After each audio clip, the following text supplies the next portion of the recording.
for claiming she literally was under fire back in 1996. These are the pictures from that trip. She was visiting Bosnia as First Lady.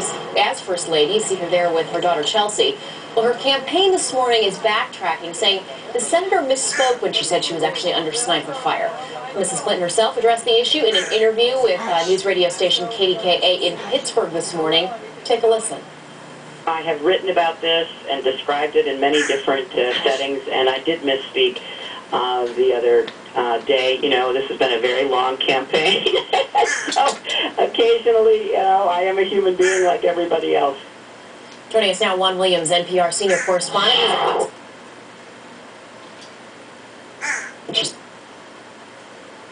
News radio station KDKA in Pittsburgh this morning. Take a listen. I have written about this and described it in many different settings, and I did misspeak the other day. You know, this has been a very long campaign. So occasionally, I am a human being like everybody else. Occasionally, I am a human being like everybody.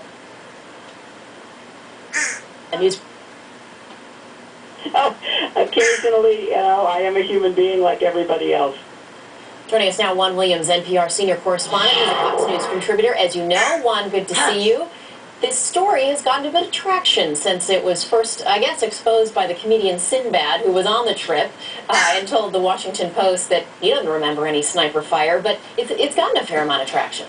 It has, and it's being used as a point of exaggeration by the Obama campaign to suggest that Hillary Clinton has not only been exaggerating about this, but exaggerating about the level of experience she has in dealing with foreign affairs during the time that she was First Lady. And of course, Hillary Clinton has been using that to try to distance herself from Obama in voters' minds. Her claim of experience, in fact, is the one issue that separates her out when you ask people in polls about the difference between Clinton and Obama. Yeah, Juan, when you say it's kind of being overblown, I mean, is it legitimate? Is it a legitimate question, though? I mean, it does go, kind of feeds well into their theory that, oh, the Clinton campaign will say anything to get elected, that they're prone to exaggeration and even lying. Well, you know what, I think that if this wasn't such a long campaign, as Mrs. Clinton said in that interview, and if we didn't have such a long period, Jane, between what happened in Ohio and Texas and what's coming up in Pennsylvania, things like this would be, you know, they'd be quickly gone. They would be like a small issue.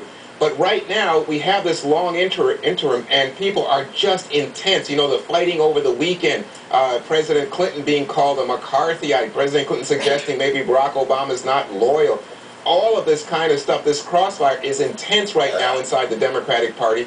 And when you get an instance like this, the Obama people, given their having been on the defensive over the Reverend Wright situation, they want to jump back now and shift the headlines to Hillary Clinton. Yeah, it is getting a little bit dirty and getting a little bit petty, too. As you say, Juan Williams, who is an NPR senior correspondent, also Fox News contributor. Juan, thank you. We'll let our viewers know if anything else develops. Thanks, Jim.